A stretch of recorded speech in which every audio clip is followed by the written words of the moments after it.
मेरे अब्बा जी ना बड़ी ईद पे चावल का तोड़ा लाए घर पे। जिल हज की 10 को ईद होती है तो चावल का तोड़ा लाए। चावल बड़े प्यारे थे, अम्मा जी ने पकाया तो बड़ा मजा आया, बड़े खुश हुए सारे। 2-4 दिन के बाद दोबारा चावल पके तो अब्बा जी कहने लगे ये वो वाले चावल नहीं, वो किधर गए? तो अम्मा जी कहने लगी वो मैंने संभाल दिए, वो चावल बड़े अच्छे थे, बड़े बेहतरीन थे। तो अब्बा जी कहने लगे वो क्यों नहीं पकाए, क्यों संभाल दिए, क्या करना था? सादे लोग, सादी बातें। वालदा कहने लगी वो मैंने रख दिए हैं, थोड़े दिनों के बाद जब 10 मुहर्रम की देगें पकेंगी तब पकाएंगे, मैं नबी पाक की औलाद के लिए वो चावल बनाऊंगा। वो बड़ा बचपन था, छोटा जमाना था, लेकिन बात कभी दिल से निकली नहीं, कभी जहन से हटी नहीं कि यार अपने बच्चों को छोड़ के रसूल पाक के बच्चों के लिए वो चीज अहले बैत का प्यार मजबूत करती है। तो अमल करें, अमल। हमारे यहां बहस है, दलील पूछो जी, कैसे जी, किस तरह जी, उसने ये कहा था। सारा जमाना ही बहस में लग गया, हर बंदा आलिम फाजल हो गया, हर बंदा इस चक्कर में उलझ गया। ये उलझाओ है, ये आपको रोक देगा। अगर हमारी तरह इमाम आजम भी बहस करते रहते तो 40 साल नमाज कोई नहीं पढ़ सकते थे सारी सारी रात। गौसे आजम ने जो सारी सारी रात नमाजें पढ़ी हैं तो बहस करने वाले होते तो बहस ही होती, नफल न होते। वो जो उन्होंने इतनी किताबें लिखी, तफसीरें लिखी, हदीस की शरह लिखी, दीन का काम किया, फिका के उसूल बनाए, अगर हमारी तरह वो लोग बहस ही करते रहते, बहस, इसने ये कह दिया तो अब उसने वो कह दिया, तो फलाना अब ये कह रहा है तो फलाना वो कह रहा है, तो भाई ये बहस है। आप बहस में ना पड़े, आप अमल करें, आप अमल का रास्ता इख्तियार करें। रसूल करीम अलैहिस्सलाम के गुलामों ने अमल किया, नबी पाक के अहले बैत से प्यार किया, सहाबा से प्यार किया, जो मुस्तफा की जुबान से निकल गया उन्होंने फटाफट उसे कबूल किया। पहला सबक आज का आपके लिए यह है कि देखें ना, कोई सैयद आ जाए तो उसका अदब करें। कोई फर्क पड़ जाता है यार, बताएं। लोग तहकीक करते फिरते हैं, कहते हैं पता नहीं जी है भी है कि नहीं। बड़े अफसोस की बात है, तेरी कभी किसी ने तहकीक की है? बता, अगर तेरी को तहकीक करे तुझे कैसा लगेगा? इतनी फजूल बात सादात के बारे में, इस तरह का रवैया होना चाहिए। ये कोई तरीका है कि जनाब शेखुल इस्लाम वल मुस्लिमीन ख्वाजा कमरुद्दीन सियालवी रहमतुल्लाह अलैह पिंडी के इलाके में आप अपने कुछ खुलफा मुरीदीन के साथ तशरीफ फरमा हुए तो एक आलिम भी थे, सैयद भी थे। ये ख्वाजा साहब के हालात में लिखा है। आपने ना वो पीछे नमाज पढ़ी सैयद साहब के, तो सैयद साहब ने नमाज पढ़ाई, लेकिन नमाज में कोई गलती रह गई बहुत बड़ी। उलमा समझ गए कि नमाज कोई नहीं हुई, समझ ख्वाजा साहब भी गए। हमारे तो खैर शागिर्द हमारी इबारतें ठीक करा लेते हैं ना, तो उस जमाने में ऐसा नहीं होता था। लोग जो थे वो इंतजार करते थे बुजुर्ग करेंगे जो बात करनी है। तो सब उलमा का ख्याल है कि ख्वाजा साहब भी लुकमा दें अगर देना है तो ख्वाजा साहब चुप हैं। तो एक आलिम है, वो कहते हैं कि महसूस हुआ कि ख्वाजा साहब क्यों नहीं लुकमा दे रहे। तो मैंने कहा हुजूर मुझे पता है कि पता तो आपको भी चल गया नमाज नहीं हुई, तो लुकमा तो दे दें। तो ख्वाजा साहब फरमाने लगे मौलाना मुझे पता है नमाज नहीं हुई, लुकमा भी मैं देना चाहता हूं, पर यार ये कोई आम आलिम नहीं, ये सैयद ज़्यादा है, ये सैयद है। अब ढूंढ रहा हूं कोई फिक्रा मुझे मिल जाए, कोई जुमला मिल जाए। कुछ जगह ऐसी होती हैं जहां जुमले, लफ्ज, हरफ खत्म हो जाते हैं। आला हजरत फाजले बरेलवी के पास लफ्जों की कमी कोई नहीं। लम याती नजीर कफी नाजरिन मिसले तु नशुद पैदा जाना, 4 जुबानों में एक एक नात लिखते हैं, लेकिन जब सैयदों की बात आई तो लफ्ज खत्म हो गए। जब लफ्ज खत्म हो जाते हैं ना तो उलमाए मनात का ये कहते हैं, जब लफ्ज खत्म हो जाए तो फिर बंदा कहता है वाह जी वाह क्या बात है।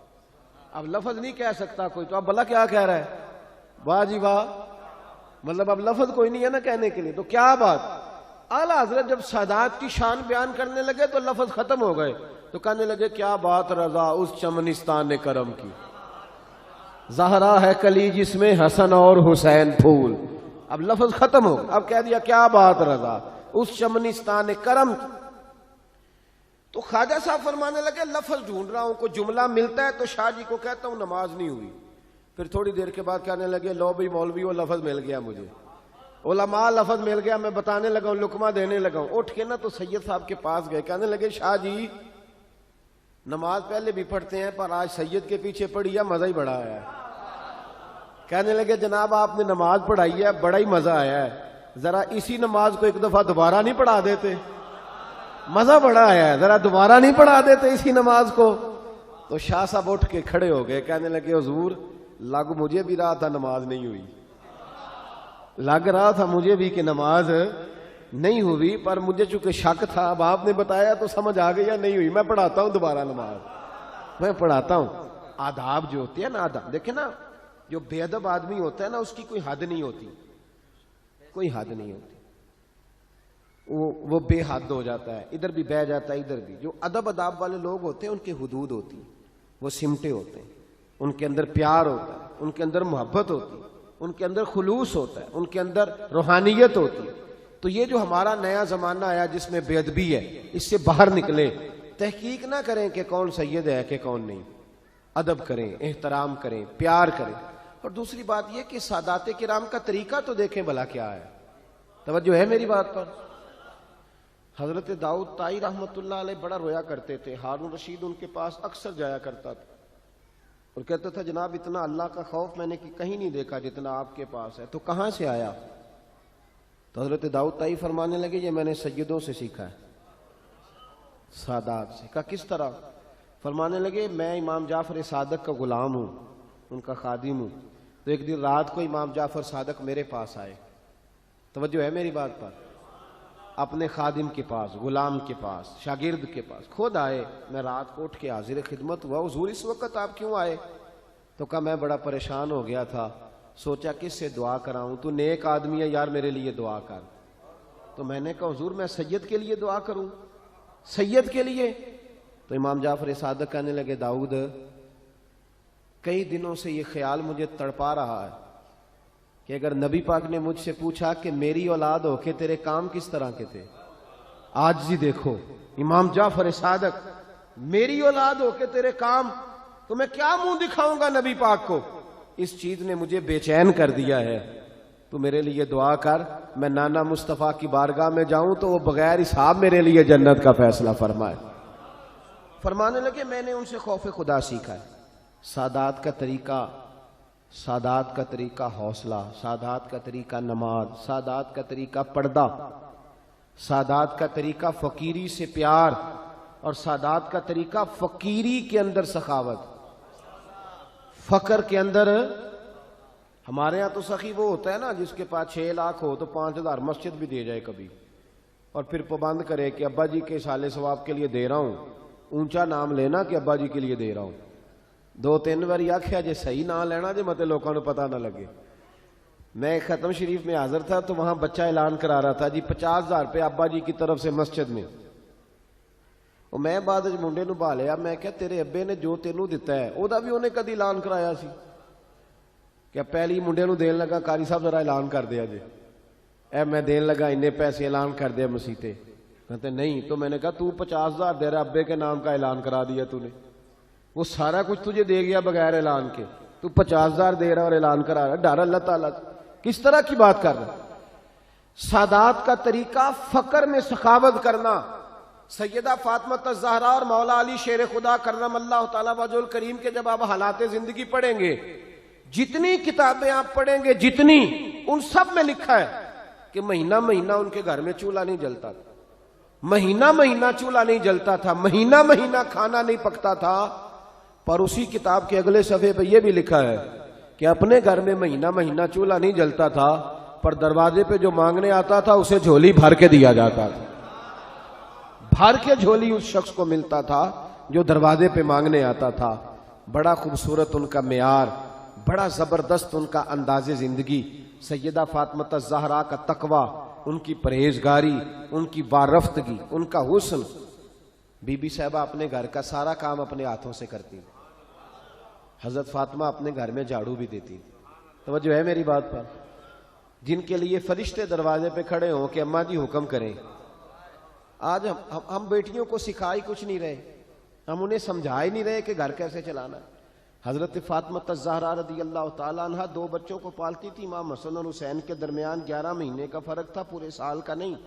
2 बच्चे भी पाले, झाड़ू भी दिया, आटा भी गूंदा, रोटियां भी पकाई, और चक्की हाथों से पीसी।